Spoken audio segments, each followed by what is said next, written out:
Good evening and salutations, my GH fans.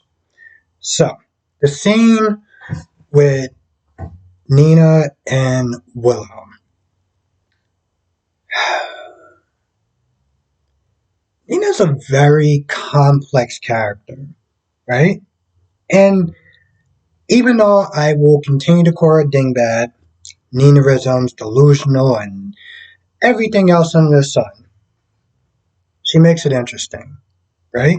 Because, yes, she can be petty, she can be vindictive, right? She can be all those things. She can be kind and caring and sweet. Basically, she's human, right? She tries to work on her relationship with Willow, and Willow is upset what she did to Carly, what she did to Drew, and I get that on some level, right? She came very close to Carly. She is very grateful to Drew for help saving her life, right? Okay. But I don't understand. I mean, granted, what she did was messed up, right? But it's almost like she doesn't understand that people are not perfect, right? Like, where is that same grace and great and where's that same grace that you had for Harmony? The woman that you call mom, the woman that pretty much put you in a damn cult, that had Shiloh do God knows what to you. Where is that same grace at? You know, yes, she did catch Nina in a weak moment when Carly and Drew approached her. First of all, Carly comes up in there like Willow can't speak for herself. What are you doing? Why don't you leave her alone? Uh, but I like you, but this was a one-on-one conversation. Willow can handle herself. She doesn't need you to sit there and try to step in. And that's literally what Nina said, and I 100% agree with that. Now, Nina does sit there and tell them that Michael knew and didn't say anything. And, she was all like, oh, well, you couldn't wait to sit there and tell them to cause pain and stuff like that. I'm like, yeah, I can see it that way. But, I mean, come on. It's not like she was not going to sit there and find out sooner or later anyway. So, yes, it was a petty moment, but it was also a human moment. She does sit there and tell her that she wants nothing to do with her. She practically written them off.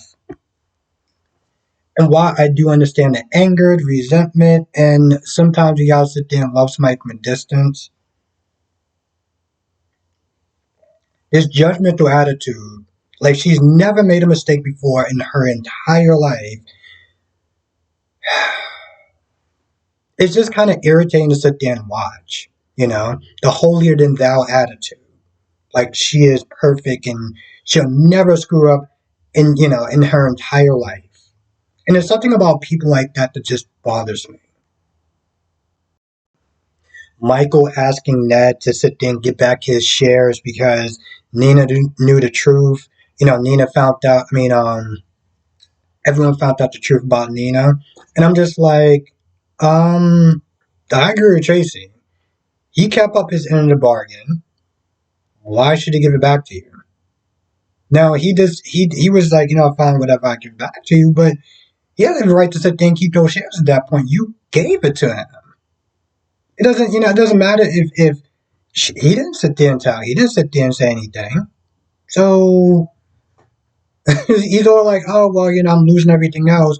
Why should I have to lose that too? I'm like, um, well, you did sit there and have a deal with him and he kept up the deal. So what's the problem? I'm surprised Ned actually gave it back. I was kind of like, what? Tracy was like, I'm proud of you. Carly and Drew confronted him, and Drew was pissed off. Drew was like, oh, you knew about this, you didn't say anything, and I thought we were friends and stuff like that. And I can understand the level of anger that he had because he's like, how come you didn't tell me? Would it? I mean, in all reality, would it really have mattered that much? Okay, Nina knew the truth. You still went to jail. You still experienced what you experienced, and you still did sit there and commit the crime. So when you found out, I don't sit there and see how it's really that different. You know, he said he did it for a reason, and it's like, okay, he didn't tell you. Yeah, that was a screw up. Y'all family, y'all friends, but it doesn't change anything. You know. And Carly, being disappointed. Carly wasn't really so much mad; she was disappointed. And I gotta sit there and tell you, being having somebody disappointed at you hurts way more than them being angry at you. But again, like Nina said, hell, you did sit there and commit the crime, so he just didn't sit there and say anything because he's had his reasons for not saying anything. I just, him not telling you the truth, you're upset. You sitting up there getting mad at Nina, even though you did the crime. And yeah, at some point, boy, you got to sit there and start taking a little bit more accountability. Just throwing it out there. I'm glad she didn't sit there and come down on him too hard. And she seemed like she was more just like, just trying to give him a life lesson than to really sit there and get at him. So Liz and so weird. I thought it was actually going to be Adam's mom. But anyway, Liz and Finn talked to Sawyer, the doctor that spoke to this Dennis Mondoon guy. And when Finn is like, listen, I need your help or whatever, and she basically was like, okay, so you need help in defending yourself against this lawsuit. She's like, I'm not going to get involved. I'm not going to sit there and lose my license by giving up, confidential stuff to a patient, even though he is dead. So she's about to sit there and walk out. Liz convinced her to stay.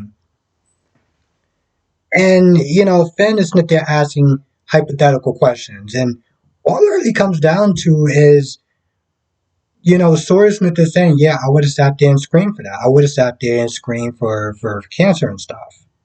That's it. I would have sat there and screamed for that. I would have tested everything else, and I would have test that as well. And so when Liz is like, um, your patients usually follow up with these scheduled appointments and stuff like that, and she's like, no, and, all we could do is sit there and recommend them, but we can't sit there and force them. Liz and Finn smile, but I'm like, okay, but you're still kind of missing the point. She said she would have tested for that. And Finn was like, I didn't test for that because, I didn't think that was a possibility with all the symptoms that he had. So again, I mean, yes, you have somebody that also missed the diagnosis, but it's still one of those things is where she said, yes, I would have tested for that. And that's what Diane's whole case is based off of a battery of different tests, and that he didn't test for that. So I don't really understand what sort of a victory or smile that they were having because I'm like, I'm not getting it unless you watch the scene. You let me know if I missed something, but that was pretty much my interpretation of that whole scene.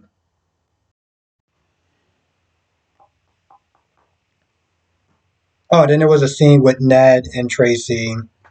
Um, that was about it. It didn't really go anywhere. I think it was just supposed to be some heartfelt moment about Tracy. Because the thing is with Tracy, Tracy would sit there and lie, scheme, say all sorts of terrible stuff. And I think the scene was just supposed to sit there and reflect how even though she could sit there and be really nasty and mean and stuff like that, she does have a heart and a soft side to her. So Spencer and Esmond, listen. The only thing that I see from this scene is that Spencer, you literally just aided and abetted kidnapping, right? Yes, Nicholas is the father, but he doesn't have any claims. I don't think his name is actually on the birth certificate. So what you did, you just aided and abetted a kidnapping. And Esme has every right to sit there and press charges on both of you because that's literally what you end up doing. Now, Spencer is talking about how you have your memories back. He's not just saying that you have your memories back. He does also sit there and says something along the lines of, "You destroyed my life." Let's think about that for a minute. Did she mind wipe you? I mean, did she mentally control you? Now, you can sit there and say she did manipulate him, but manipulating usually means that you still have a choice of yes and no of things that you choose to do and you choose not to do. So to sit there and say that she destroyed your life is like, yes, she didn't help your life. She kind of helped drive your life into the dumpsters in that setting, but she didn't destroy your life because you made the choices that you made. Now he does sit there and tries to bluff her and say, "Hey, listen, I can tell the judge that you got your memories back, and it won't look good, and they may sit there and want to throw you in jail. Do you want to sit there and risk that?" And she walks off you know, like she's still determined to sit there and do it. Now, remember last year, Spencer did sit there and get some damaging fake, but damaging evidence against her that could sit there and put her in jail. I think he's going to sit there and use that. Now, he said that he gave, Ace to Spencer, gave Ace to Nicholas.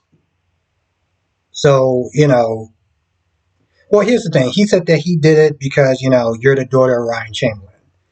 What he should have said was, I gave my brother to my dad because, well, you got your memories back and you're a deranged sociopath.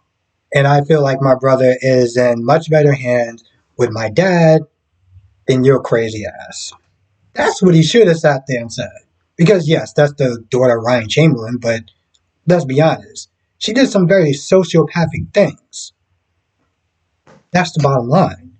I wish he would have said that because that would have had a much more impact. Anyway, let's sit there and see if she's going to go to the cops, if she's going to change her mind, what's going to be the case. That's what I'm very curious of. But let's just be very, very, very clear. What he did was aiding in bed committing a crime because that's what Nicholas is doing. He has no claim to that child. He has no legal standing to that child. And his name is not on the birth certificate, I don't think, of that child. So, yeah. Also, he still wants a fugitive. So there's a whole bunch of reasons of why that's illegal of what he is doing.